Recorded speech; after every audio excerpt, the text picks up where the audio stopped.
Well, it is November 1st, 2019. We are officially in the same month that Shenmue 3 finally releases. It's really hard to believe that after all this time, we are finally going to be able to play the next chapter in Yu Suzuki's epic saga.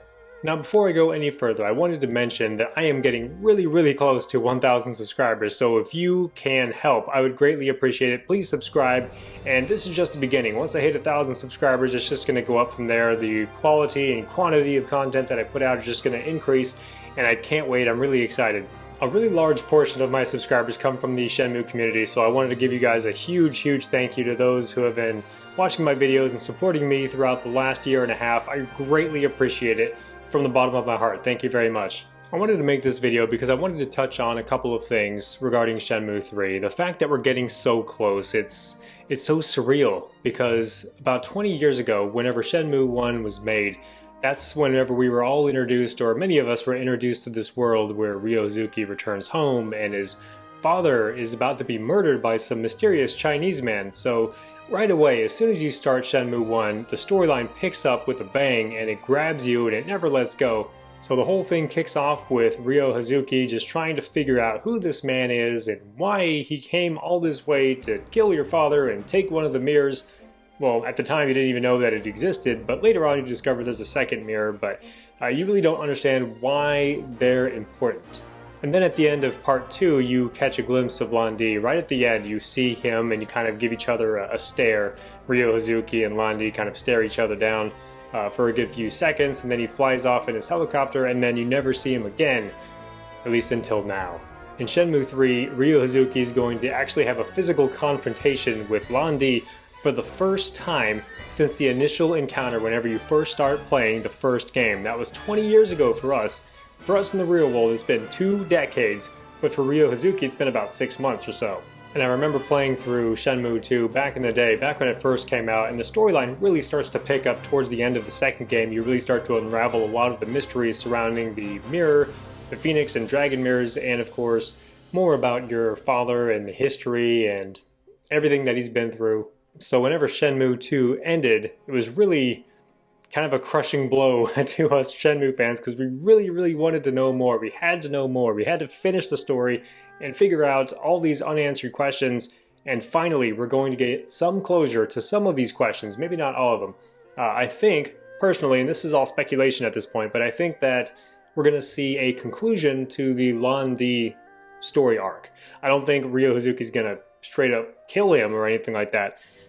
I mean, it's possible, but I highly doubt it. I don't know exactly what's going to happen, but I do feel like this is going to complete the Lan-Di Ryo Hazuki story arc, and then something else is going to open up that kind of pushes him to go further and to kind of further unravel all these mysteries. And if you think about it, that's actually a really cool thing, because us older gamers who actually played the first 2 games whenever they were new are kind of tied into that original storyline where we just gotta catch up with Lan-Di. We gotta get revenge for our father, and we gotta, figure out why he came all that way and get some answers. And I think we're gonna get all that with Shenmue 3. But then the storyline is gonna branch out from there, and it's going to pull in a lot of the new players and really get them interested in the Shenmue storyline. So it's kind of a great bridge between gaming generations. I can't wait until it's all here and we can play it all together. I think it's gonna be a great thing. And that leads me into another topic. Yu Suzuki has said on repeated occasions that new players that come into Shenmue 3 fresh without having played the first 2 games are going to be good. Like, they'll be able to just jump into the story and just, go straight into it without having played the first 2 because of the recap. There's going to be a little recap movie. If it's going to be included with Shenmue 3, you can go and watch about a 15-minute kind of a recap of the first 2 games to kind of catch you up to speed. But the basic storyline is going to be there for everybody to see and enjoy. But not only that, I think it is that new story arc that I was mentioning earlier that I estimate that about halfway into the game, that's whenever the Lan-Di encounter is going to occur, and then the last half of the game is going to be Ryo Hazuki kind of going in a different direction based off of what happens in that encounter. And that's going to be a really great segue into a new story arc that pulls in a lot of new gamers and also keeps the old people around as well. And again, this is all speculation. I don't know for sure. I don't have any inside information whatsoever, but it's the only thing that really makes sense. I mean, Yu Suzuki said that Shenmue 3 is going to only bring the entire Shenmue saga to about 40% complete. Ryo Suzuki's journey will be about 40% complete after the conclusion of Shenmue 3, so I don't think that the encounter with Londi is going to be the end-all, be-all, and then that's it. And then the rest of the game is you trying to catch up with him. If he escapes again, that would just be silly. I mean, how many games can they stretch that out for? But it also makes me really happy to hear comments from Yu Suzuki saying that he hasn't played any of these contemporary games. Like, he's asked on many occasions, oh, what do you think about Grand Theft Auto? What do you think about this or that game? And he's like, I haven't played it. I don't have an opinion. So that is really cool to hear because it kind of keeps him pure in a sense. Like, he's got his own vision for how Shenmue is supposed to be and how it's supposed to feel, and that hasn't been contaminated with the, I guess, contemporary gaming experiences that we have today with Grand Theft Auto, Red Dead Redemption, and everything else. Not that those are bad games, but they're definitely in a different vein than Shenmue is. Shenmue focuses a lot on the minutia, the small things, like you can go into almost every room and open up drawers and cabinets and examine individual items. With huge games like Red Dead Redemption and like Spider-Man on the PS4, there's these huge worlds, but you can't really examine every single small thing. So I really appreciate the attention to detail, and all the little things, in my opinion, really make a world feel lived in and more realistic than having a huge open world and being able to go just wherever you want.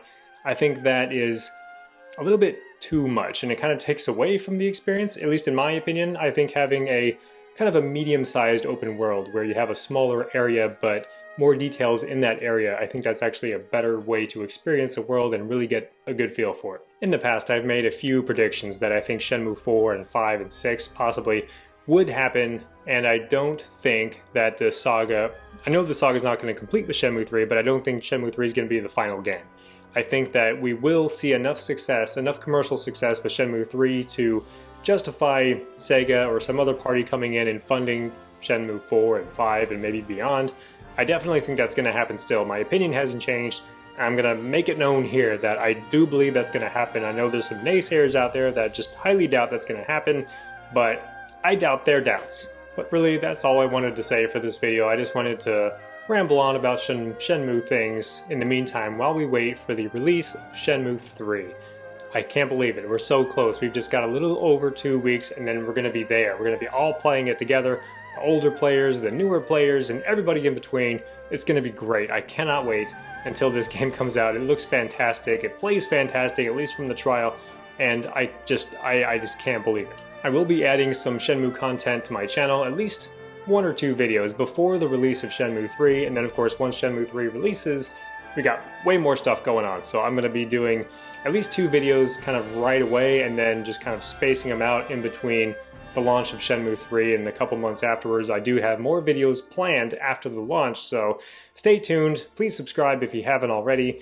And you better believe I'm going to be building up the hype for Shenmue 4 whenever the time comes. So please stay tuned. I will see you soon and have a great day.